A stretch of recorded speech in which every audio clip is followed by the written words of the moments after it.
Olá, pessoal! Esta é a quinta temporada do nosso podcast sobre funcionalismo linguístico, vinculado ao Grupo de Estudos em Funcionalismo, GEF, da Universidade Federal do Ceará, UFC.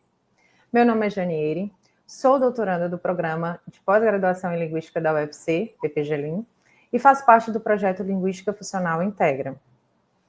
Hoje, entrevisto a professora doutora Ronice Miller de Quadros, coordenadora do Grupo de Pesquisa Corpus de Libras. Ao longo dessa entrevista, contamos com o apoio de intérpretes, Isabela e Marcos, garantindo o acesso em Libras. Para dar início, apresento um breve panorama da trajetória acadêmica e profissional da professora Ronice. Ela é professora da Universidade Federal de Santa Catarina desde 2002 e pesquisadora do CNPq PQ1B. Possui graduação em Pedagogia pela PUC do Rio Grande do Sul em 1992, mestrado em 1995 e doutorado em 1999 em Linguística pela mesma instituição, com estágio na Universidade de Connecticut. Realizou pós-doutorados na Gallaudet University, University of Connecticut, Harvard University e Universidade Humboldt de Berlim. Atua principalmente em estudos sobre Libras e línguas de sinais, com ênfase em gramática, aquisição, bilinguismo bimodal, políticas linguísticas e educação de surdos. Coordena o Inventário Nacional da Libras, o Portal Libras e o Corpus de Libras, projetos de referência nacional e internacional na área. Olá, professora, seja bem-vinda ao nosso podcast sobre funcionalismo linguístico. É um prazer tê-la aqui conosco. E o tema de hoje é Por uma gramática sistêmico-funcional da Libras, estrutura léxico-gramatical da Libras. Bom, professora, para começarmos nossa conversa, vamos falar sobre a trajetória da Libras no Brasil e os projetos que vêm sendo desenvolvidos na documentação. Então, fale sobre a documentação da Libras no Brasil, considerando a constituição do Corpo de Libras e o projeto do Inventário Nacional da Libras.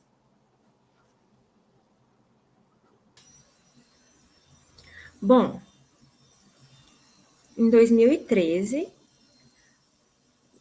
nós, da Universidade Federal de Santa Catarina, nos reunimos para pensar a constituição de um corpus em Libras. E o motivo disso era o nosso desejo em que surdos de diversos estados do Brasil, né, eles pudessem fazer registros de suas sinalizações espontâneas para que nós pudéssemos pesquisar a partir desses registros e oferecer materiais em língua de sinais, a partir do registro das histórias desses sujeitos surdos.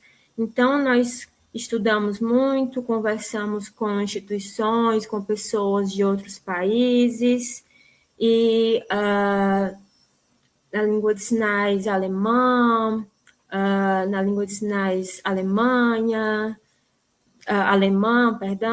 então nós já tínhamos modelos nesses países de corpos nessas outras línguas de sinais, então nós seguimos um modelo parecido com o modelo alemão, e nós iniciamos esse projeto com o auxílio do CNPq em 2013, e iniciamos um projeto piloto. E a partir daí nós desenvolvemos os registros em língua de sinais aqui em Santa Catarina. Nós tivemos algumas fases desse projeto e depois nós, em 2014, tivemos também o apoio do INDL,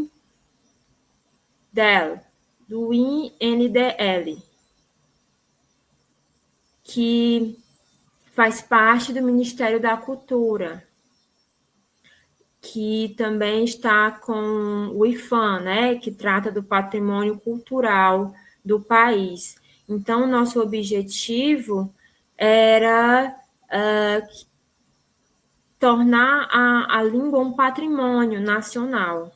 Então, esse inventário, ele faz parte dessa construção do patrimônio que se iniciou em Santa Catarina, nesse projeto piloto, e depois, com o apoio do INDL e do IFAM, nós pudemos, então, ir para outros estados e fazer esses registros.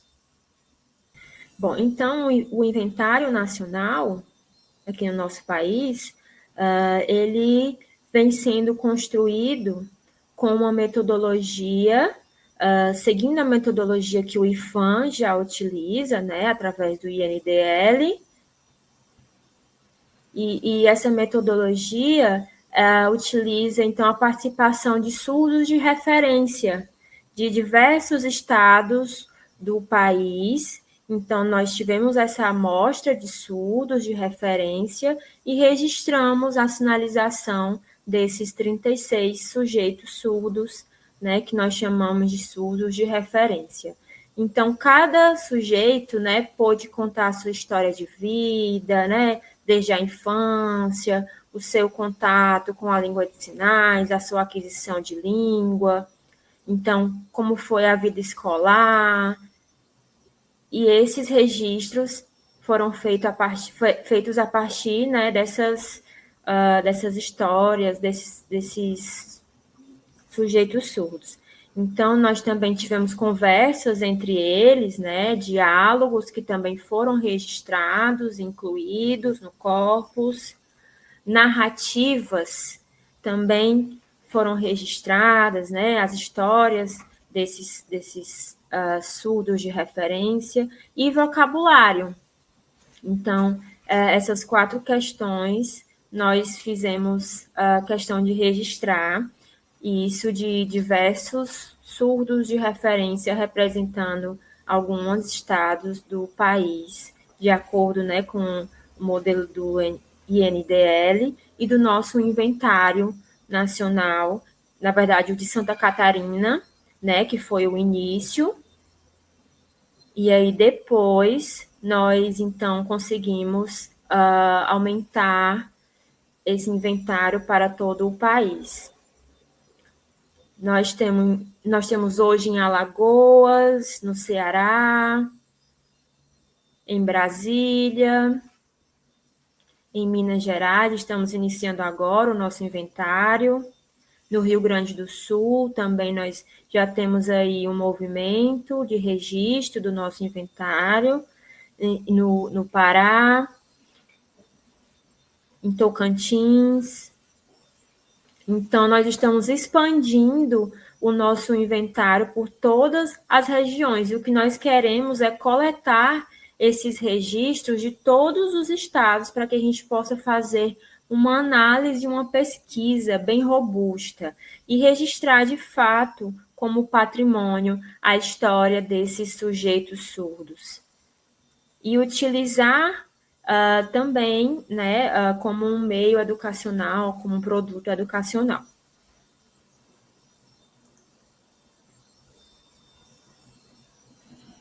Muito interessante, professora, essa expansão, né, do inventário. Seguindo nessa linha, eu gostaria de entender melhor os impactos dessa iniciativa. Então, de que maneira o Inventário Nacional da Libras tem contribuído para nortear os estudos linguísticos sobre essa língua?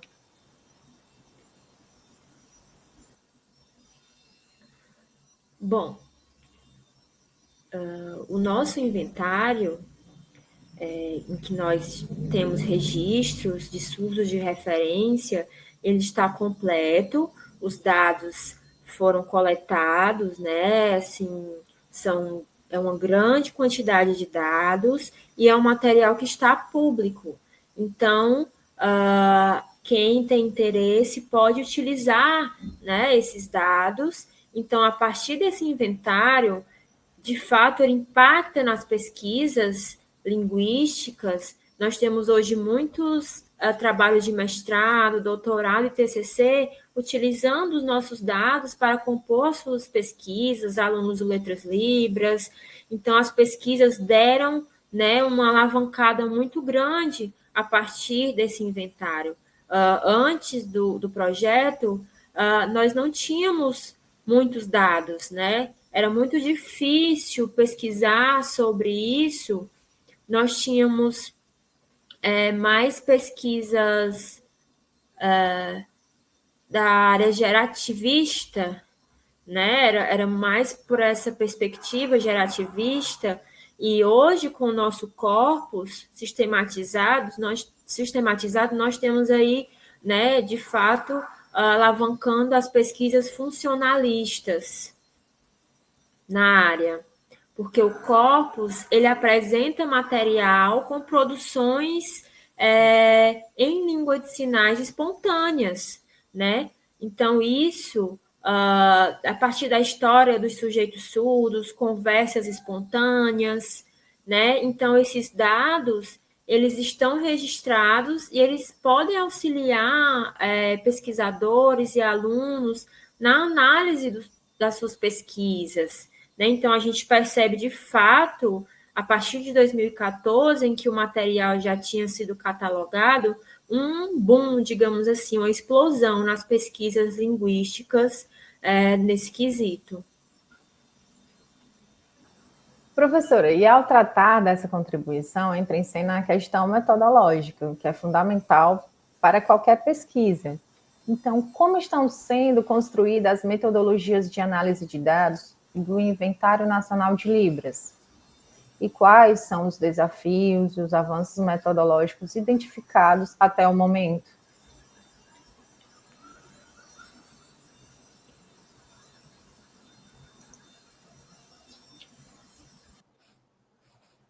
Então,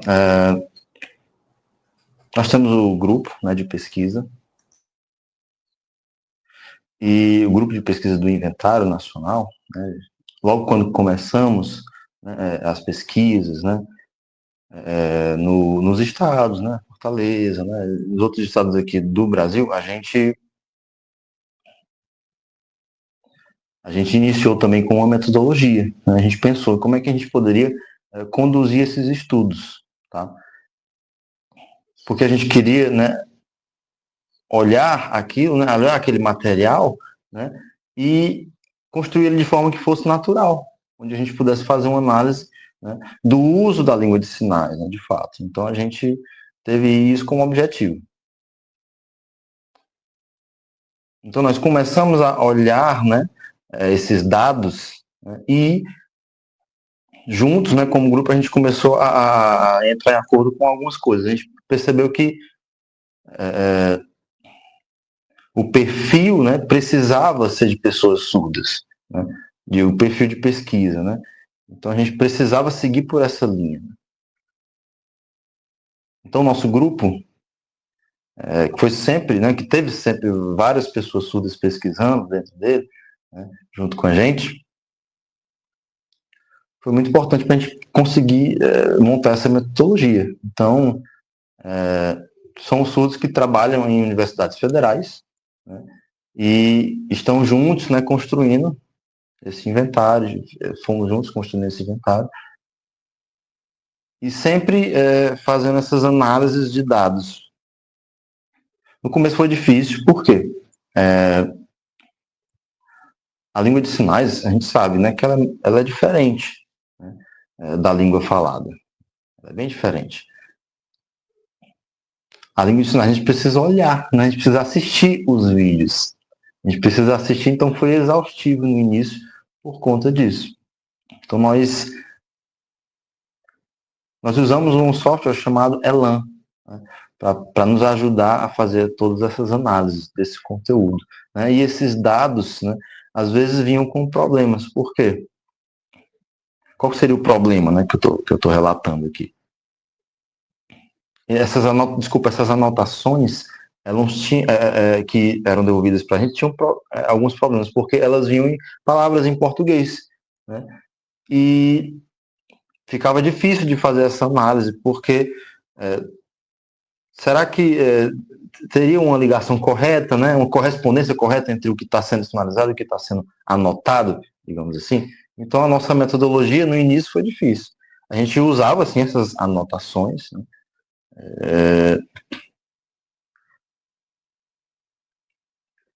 e a gente aproveitava essas anotações em português para nos ajudar a analisar os vídeos. Mas o principal, o foco mesmo, era a análise dos vídeos, assistir os vídeos em si. Né? A gente não podia estar dependendo das anotações.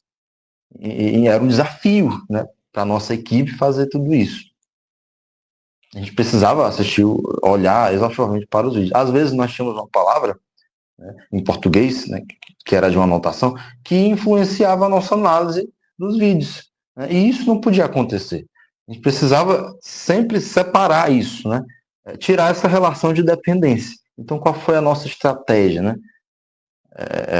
A gente não deixou, né, como foi que a gente fez para não deixar o português influenciar? Né? Como eu disse, né, no nosso grupo tinham vários pesquisadores surdos junto com a gente, pensando junto com a gente, né? E a gente precisava dar prioridade para a língua de sinais. A gente sempre se comunicava, toda interação era em língua de sinais, dentro do nosso grupo. Qualquer discussão era em língua de sinais. Então, nós juntos olhávamos, assistíamos os vídeos e fazíamos a discussão. Né? E a gente, assim, ia encontrando, né, o que a gente não via antes, mas a gente ia encontrando e pegando cada detalhe. E com isso a gente foi, né, fazendo esse inventário. Né? Então, a gente aprendeu muito com essa experiência. Né? A gente aprendeu que em grupo, né, interagindo, se ajudando, a gente consegue ver o que um outro não vê. Né? Com essa interação a gente consegue pegar tudo. Uma pessoa não vê uma coisa, mas a outra vê e a gente vai discutindo.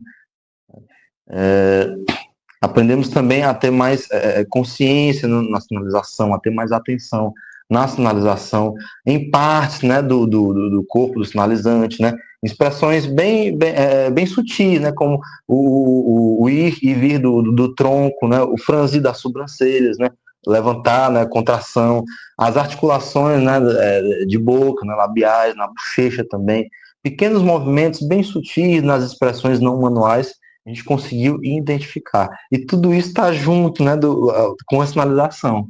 Então, para você ver como era um desafio a gente encontrar esses pequenos detalhes, todos juntos, né? Então, e como isso está estruturado, né? Tudo junto, tudo ao mesmo tempo com os sinais, né? Então, a base da nossa metodologia foi essa. A gente construiu, assim, esse conteúdo, esses dados dessa forma. E a gente foi aprendendo e divulgando isso, né? E como a gente analisa, né, corpos em Libras. A gente foi fazendo publicações sobre isso. Né? Então, foi o mais interessante. Bom, professora, e como está sendo constituído o campo dos estudos linguísticos sobre as línguas de sinais com base na linguística funcional? E quais foram as motivações para o desenvolvimento desses estudos sobre esse enfoque teórico?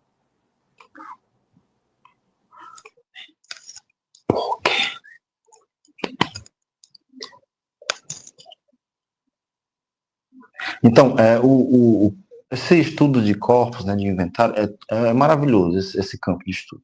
Tá? Como eu falei, nós tínhamos pessoas surdos, referência, né, em todo o território nacional, que a gente foi solicitando a ajuda dessas pessoas. Né? E também nós tínhamos, né, em cada estado, a gente começou a propagar isso, a gente está começando a propagar esse inventário, né, e também a estimular, né, e ver que esses inventários estão sendo construídos em seus próprios estados.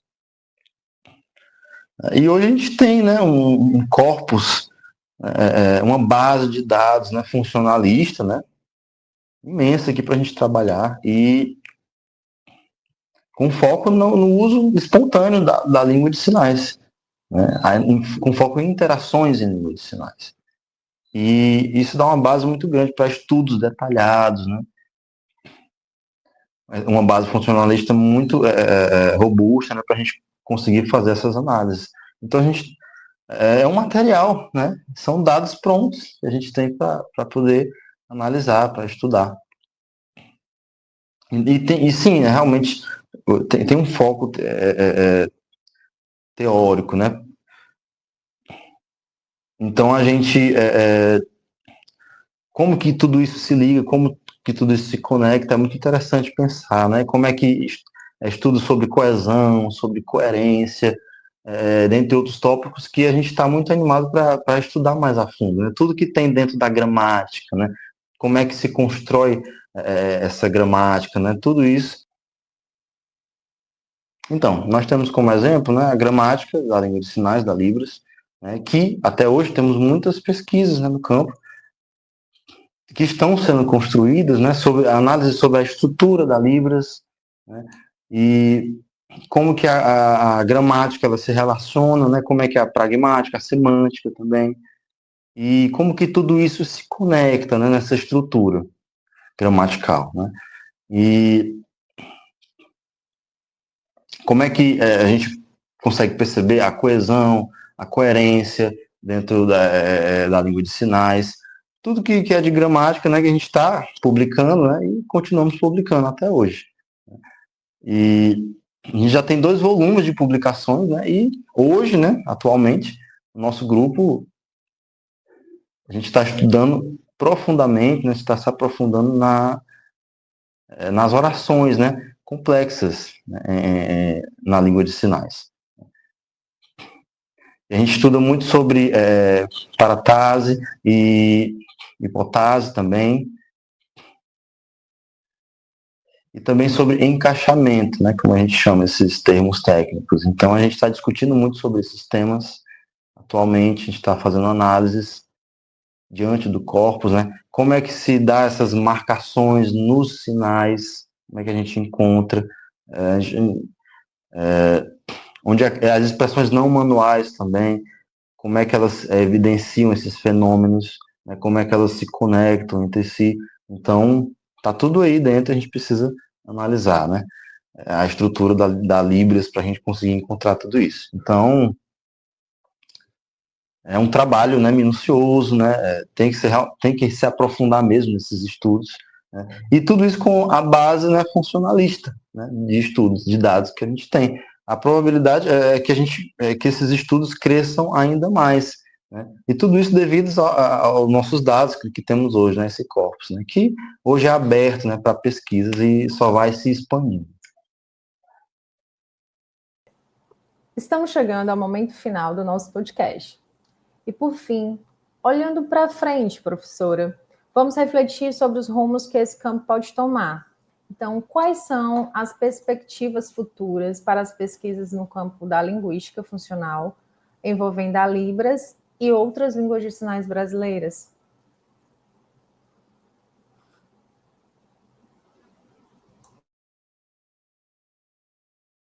Uma pergunta muito importante no nosso cenário, né? Porque não existe somente a Libras, né, como língua de sinais no Brasil. Tem outras várias línguas de sinais aqui no Brasil, nas regiões aqui do Brasil. Então, temos a Sena, né, uma língua de sinais lá do norte, né, do Piauí também.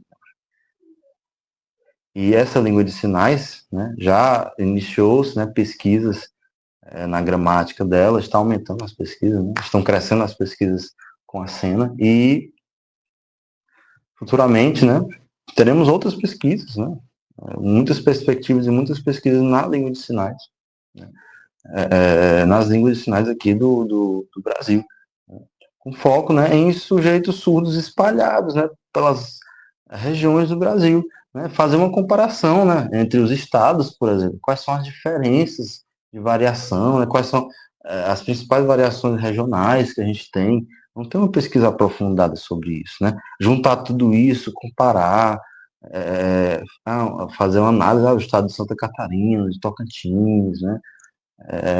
Ceará, Alagoas, né? Vários estados. A gente precisa expandir essas pesquisas, né? Então nós já começamos a fazer isso.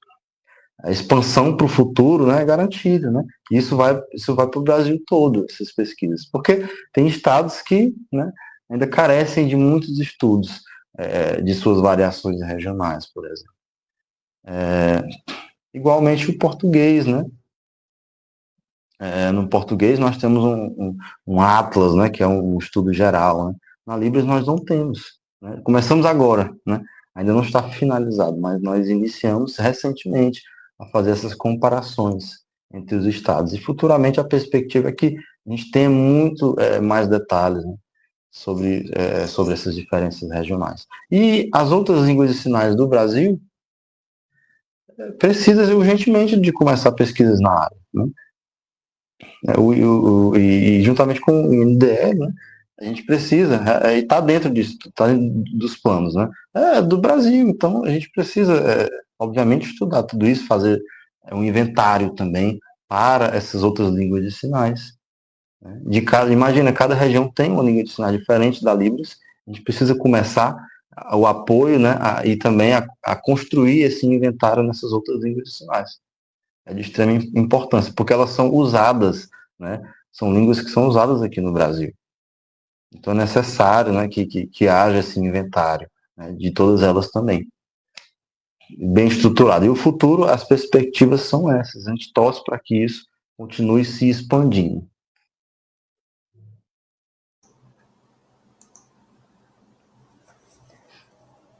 Certo. Professora, foi uma honra contar com a sua presença.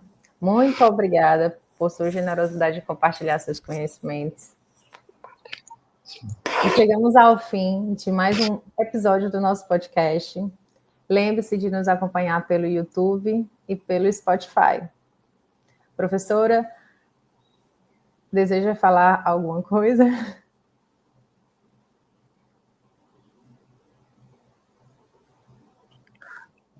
Foi uma honra também participar aqui do podcast, né, trazer também o nosso grupo de trabalho, né, ter uma sessão especialmente de palestras para todo esse tema, né, que é muito importante, né, que as pessoas conheçam. Estou muito feliz que a gente está conseguindo esse espaço aqui, e a gente apoia também o trabalho de vocês na universidade. Obrigada. O prazer é nosso, professora. Até breve e um grande abraço.